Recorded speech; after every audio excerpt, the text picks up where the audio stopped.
guys, what's going on? It is Ash here. Hey guys, what's going on? It is Ash here coming at you today in Clash Royale. Hope you guys are staying safe and healthy out there, insane in the coronavirus quarantine times that we're living in right now. I have continued the series of getting pro players on video and on voice call. And, in that line, we have Thunderstruck joining me today. Thunder, what's up, man? How you doing? Hi, I'm really happy to be here. Yeah, happy to have you, man. How are things over there? How are you hanging in there? Things are going good. I've been spending my quarantine just grinding Clash Royale and getting you the quality gameplay. Nice, man. So when you say you're grinding Clash Royale, like on a competitive sense, what are you trying to do? Like, I know who knows what's going to happen with CRL, but like as a CRL pro, are you playing a lot of friendlies? We're going to be covering some matches against Surgical Goblin in today's video, doing some live matches as well. Or are you doing grand challenges? Are you grinding ladder? Like, what do you find the best method to improve just in terms of sheer skill is inside the game? That's a good question.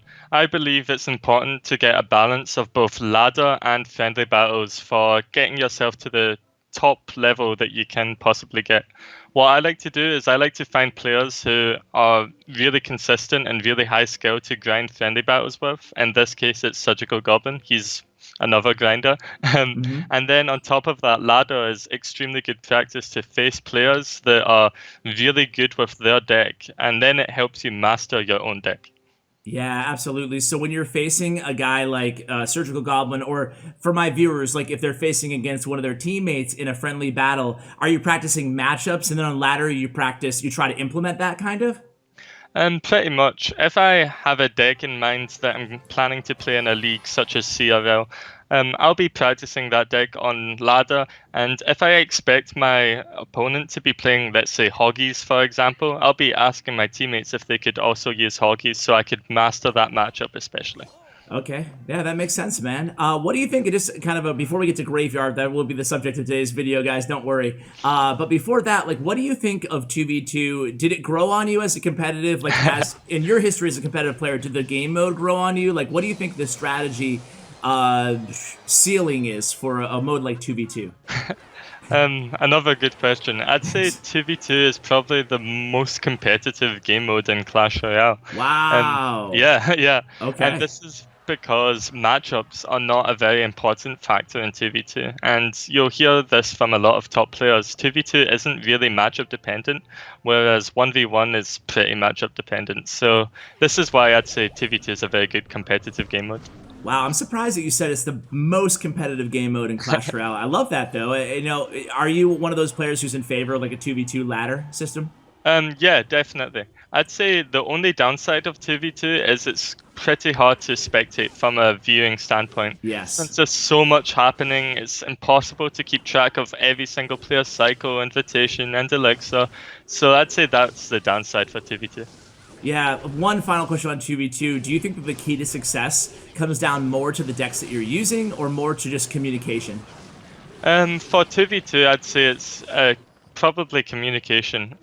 You can have these awesome 2v2 decks that some people make and they have great success with, but if you're not going to be communicating properly with your partner, then you're going to lose.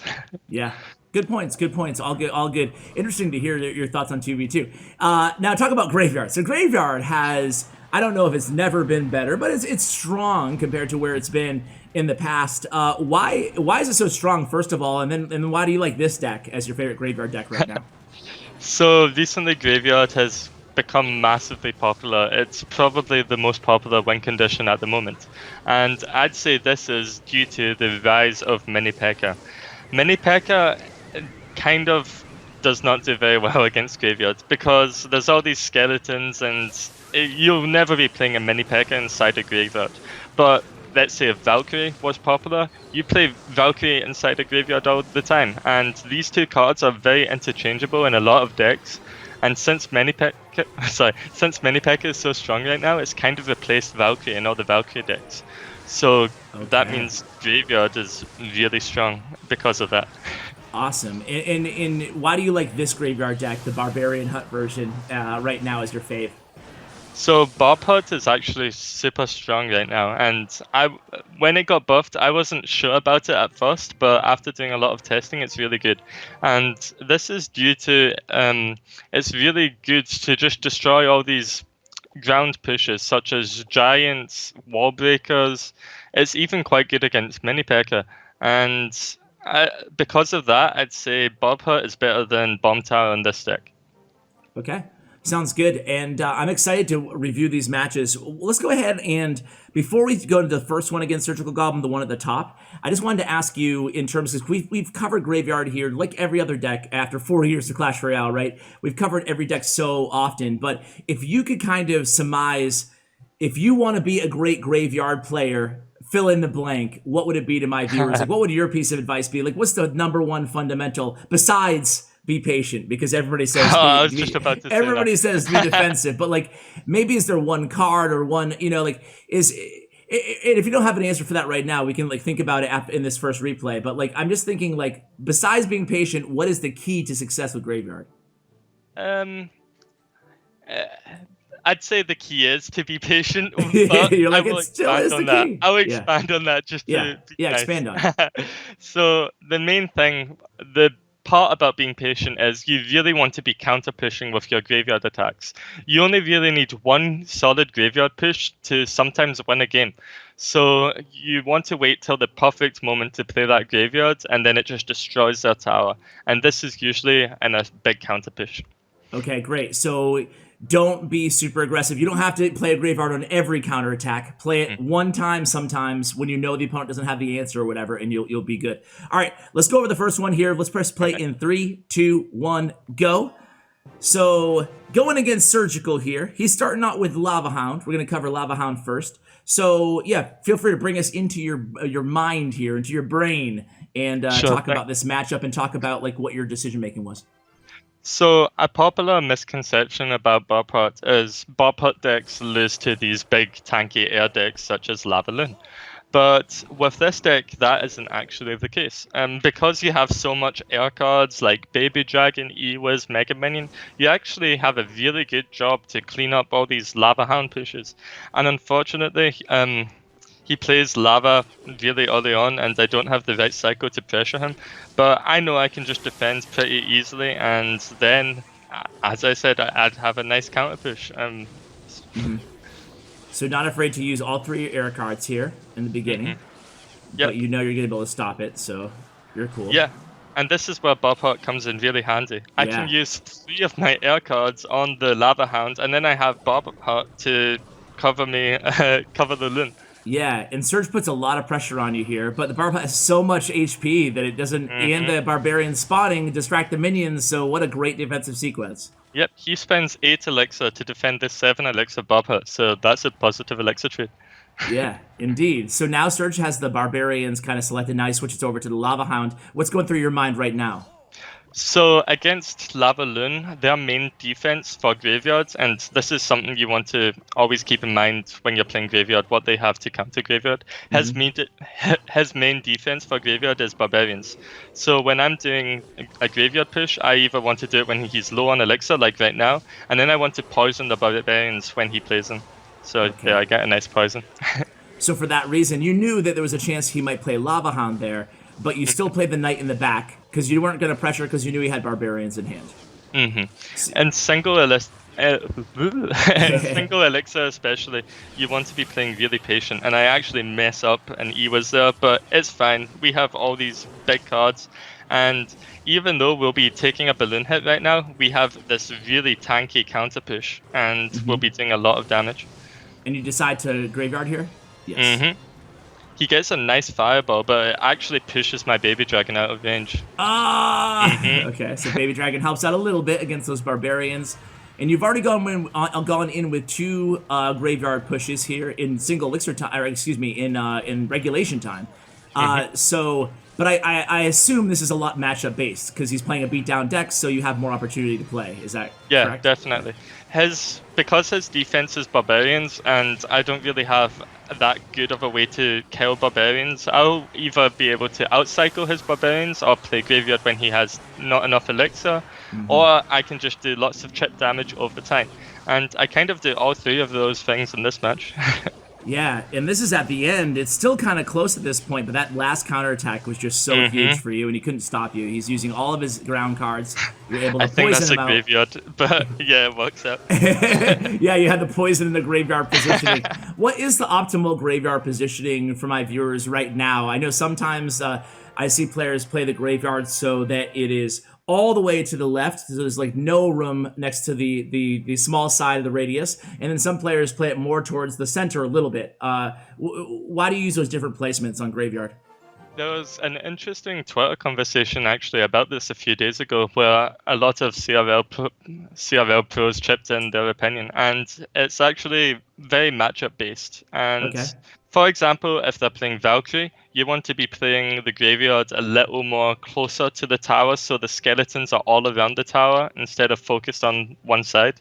And this is because the Valkyrie's splash damage is really good, so if you have more skeletons spawning opposite of the Valkyrie, you'll be getting more damage, obviously. So it depends on the matchup. If you just have to learn really what's best for what situation. It sounds like if they have a ground card that does well against graveyard, then you want to place it more towards center a little bit, you know. So but not activating King Tower. Of course. Okay, let's go after this second one here. Let's press play in 3, 2, 1, go. And again, opponent is Surgical here, and he's playing Logbait, which he loves. So how is your strategy going to change against Logbait? So Logbait is only really able to win in single elixir. So I usually play passive with graveyard, but now we want to be even more passive, and that's the optimal placement for Ewiz to defend Goblin Barrel, by the way, just right there. Okay. The Goblin Barrel only gets one hit. So yeah, pro tip. I noticed you put him a little bit to the side. Okay. So his only way to get damage will really be in single elixir, and then after that it's only rocket cycle that he'll probably be able to do. So we just want to play super passive until then. Okay. It's also super important when you're playing Barbarian Barrel decks to be very careful at what placement he has his Goblin Barrels at. So he doesn't do any tricky don't want to get one goblin hammering away at your tower with that knight tanking or whatever. So here he's just kind of setting up princesses. You're poisoning. Are you always poisoning princess? Pretty much, or else I'd be scared that the princess would get out of control. And he outcycles my barbell here, but it's not a problem. The Mega Minion makes quick work. Yeah, Mega Minion actually did pretty good there against the 1, 2, 3 goblin, and the knight. All right. So now 30 seconds remaining here, and you haven't used a bar putt yet either. Now, princess and bar putt, that's an issue, right? She can just snipe your bar putts. The weakness of bar putt is these big long range splash cards such as Princess, Magic Archer. So you only really want to be playing bar putt when you're really confident that it's fine. Like this is when I play bar putt since he didn't have his Princess and Cycle. And I play it so low like this so he can't play a Princess in the middle to chip damage on the bar putt. Yeah, that was going to be actually my next question. So where are you playing when you do play the bar putt? And you just answered it for us. So you prefer that placement as opposed to behind your tower to avoid rocket? Yeah, 99% of the time I'll be playing bar putt in the middle. But with this matchup, it's much better to be playing bar putt just right above the king tower. Okay. So here we go. So at this point, now you've survived until double elixir time. Now, but you still haven't used your graveyard yet. You've been getting nice poison value though. So where's your head at right now in terms of, okay, well he's chipping away at my right tower here. I can't let him get into rocket cycle range. Is this baby dragon your first sign of, okay, maybe this will be a graveyard push?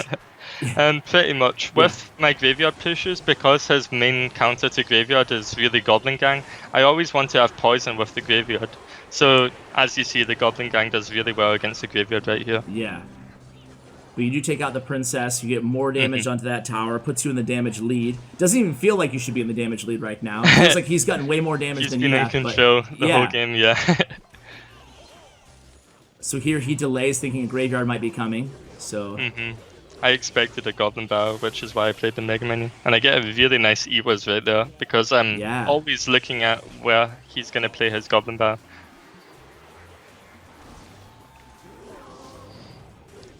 And as you can see, it's just all about being defensive. Yeah, I can totally see that. So when you're prepping for a graveyard push, is your first move, your first tell, so to speak, placing the baby dragon way in the back on that side? That's a really good one, but it can also be a knight or even a Mega Minion or occasionally an Ewas. And with Bob Huts, it can also be barbarians. So you have a lot of options to do graveyard pushes. Now, a play that we used to see a lot is people just pressuring quick with Bar Barrel and Graveyard. Do you do that or not often? Obviously, against this matchup, you don't. Yeah. So that's a really good play for desperate situations, and that can be like the last 20 seconds of triple elixir or whatever. Okay, all right. So, but usually I'd prefer, if possible, to get Baby Dragon or anything else tanking. Okay. This match is intense right now, by the way. You get, You're in triple elixir time. You get 27, 26, 25 seconds left. Are you confident right now? Yeah, I'm just making sure he doesn't outcycle my Barbarian Barrel, and even if he does, I want to make sure that I have Mega Minion or whatever else to counter. So it's coming into the last 10 seconds. I love this. Perfect time to finally attack. Yeah, because you don't want him to log rocket cycle chip whatever, and then so you go on the offensive at the very end, make sure that you have the damage advantage, and that's how you beat one of the better bait players in the world. Very well played, and I think that you broke that matchup down, especially how startlingly strong or patience you have to have on the defensive end. You were just reacting 99% of that game, you know? It felt like. Very much, yep. Yeah. Well, dude, you want to go ahead and play against each other here before we hop into a GC? Sure, I'd love to. Right, cool. I'm going to play. I told you I was going to play Pekka Bridge Spam, but I'm actually going to switch it up. I'm going to play 3 Muskie. Ooh, interesting. Okay. All right, let's do a little 3 Muskie. Here we go. So yeah, feel free to tear me apart in terms of everything I do wrong, but more importantly, just kind of covering up the matchup and what's going on through your head. So with this graveyard deck, you always want to be waiting until double elixir before making the first play. So I'm fine with just waiting. I don't know about you though. Yeah, well, I'm not going to bore my viewers to death, but I would also just wait. I mean, maybe I'll make a play. I don't think it's a bad play. Yeah, that's perfect. I'll just respond with a knight. So I'm going to do this, and I want to see what you do here. Oh, you have poison. Forget it. Not a psycho, unfortunately. Oh, okay. But you would. So graveyard, Barb Hut and Elixir Pump are both investment buildings. So it's really good to just match a Barb Hut with a pump. They both get value over time. That's true. That's true.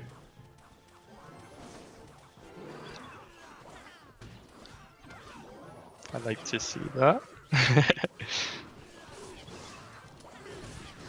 Yeah, you're right. This is really super annoying. Ooh, that's a lot of damage.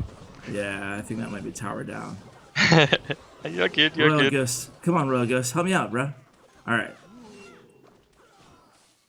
Man, this one Barb Hut is still alive. And it has 2 barbarians now upon death.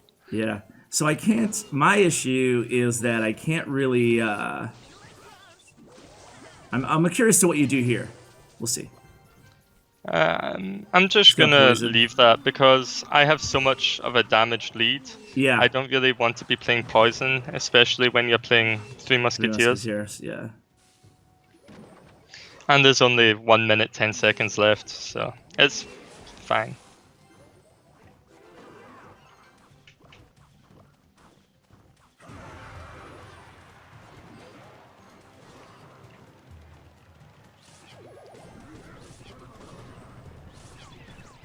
So here, obviously, you're not even... Like, the last thing I imagine you're thinking is graveyard. You're just... Yeah. Chilling. I'm just gonna wait until last second to play a graveyard.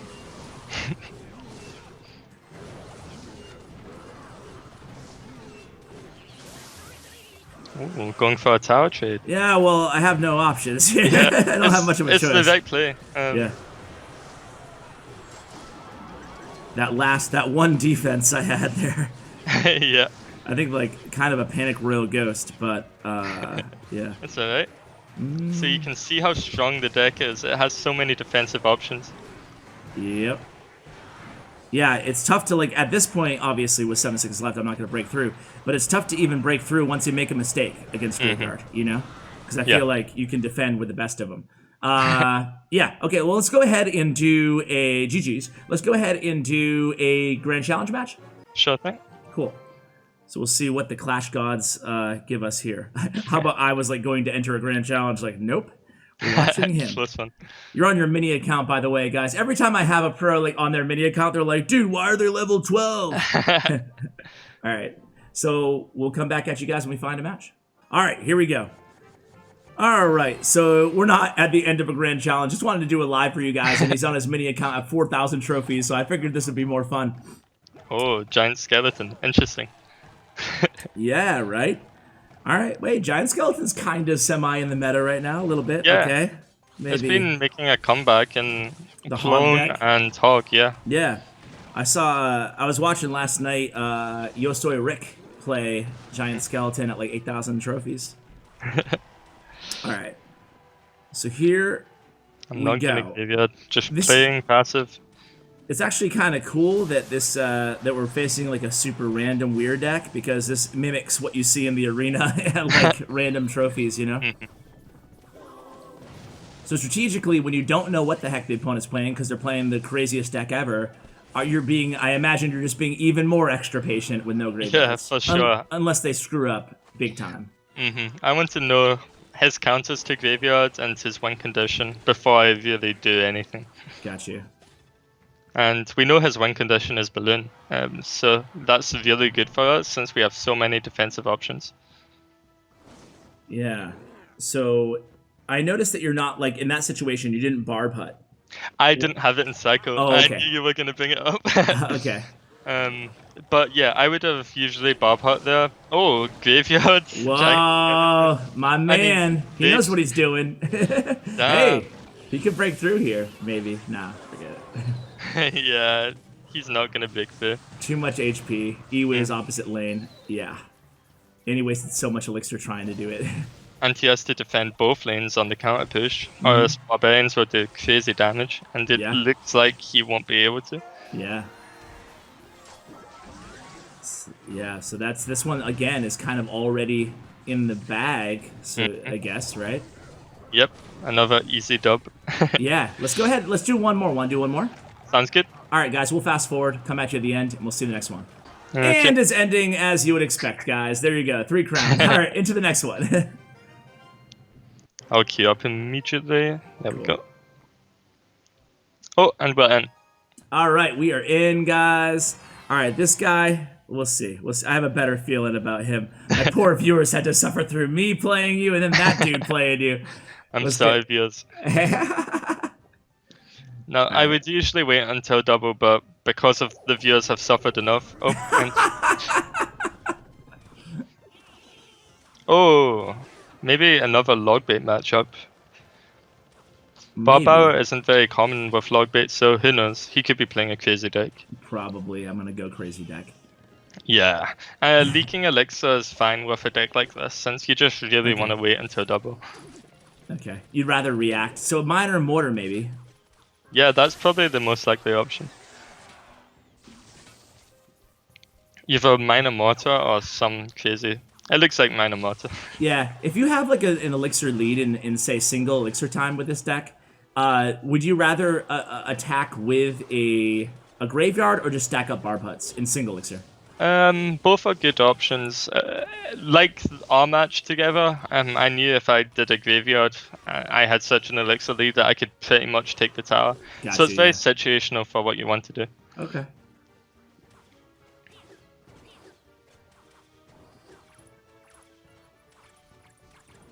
So this guy, at least he looks like he knows what he's doing here. Yeah, he doesn't seems know. like a decent average Yeah. player. Yeah. So you're ignoring mortar so far. Just letting the barb Yeah, hut and the Warput barbarians. is really Yeah. tanky, so that's fine. Yeah.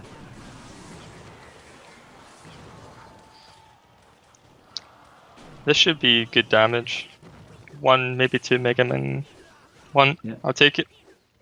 And then a nice army of barbarians behind. He distracts with Spirit Goblins. And you're in double extra time already. Here we go. And Barpot is just so good at defending Mortar, since Mortar doesn't really do that much damage and Barpot has so much health. Yeah. I can just play it like that and it's fine. For sure. Now, is that the optimal anti... Like, that's the furthest how you can play Barpot without the Mortar locking on. Okay. Against Expo, are you... I mean, you have plenty of weapons, but are you generally using your Barpot to tank, or are you generally using your Knight and Baby Dragon, whatever, to attack it? Barpot is really good against Expo. It really depends on what version of Expo they have. If they have Expo Rocket, then Barbarian Hut will be getting lots of value, since they don't have really... Rocket on Expo is a bad play. So, I mean, Rocket on a Barpot is a bad play. Okay. So, against Expo Rocket, you just play Barbarian Barrels the whole time. Against Expo Fireball, you can do that as well, but you have to be more careful, since they might be able to Fireball cycle you out. Okay. So here we go. This might be the push. Nah. Hopefully. It's good damage. Yeah. 1 more push and then we should have it. Yep. 2 skeleton hits in a graveyard. I've said this before too, but like I think as great if people are playing Graveyard a lot and they're losing a lot, I think that one thing that might be a tell is if they're never going into double elixir time, they're probably playing too aggressive, you know, because all your matches go into, for the most part, double elixir time, unless you just cream them like you did to me. And we take the dub. There it is. All right, GG's, man, GG's. Hey, well, Thunderstruck, thank you so much for coming on the channel, man. Thanks hanging out with us for a little bit, telling us a little bit about Graveyard. Any shout outs or parting thoughts on Graveyard as an archetype? Sure thing. Shout out to Belican. He actually taught me this deck. He's an insane player. You all know him already. Of course, yeah. So shout out to him. Shout out to Ben, my personal manager. Rambit, my team. And shout out to you for having me on. No problem, Thunderstruck. Always a pleasure, man. Stay safe out there, and thanks for coming on, dude. Thanks for having me. Guys, that's going to do it for the video. Check out Thunderstruck's player stats and information. Follow him on Twitter. He's a great guy to follow. Always has like good hot takes on the state of the game and meta and everything like that. And that all will be in the show notes below, along with the deck link for you guys. Huge shout out to Clash Royale, to Bren Chong, my YouTube partners. Check out their information as well. Thank you. And as always, take care, guys.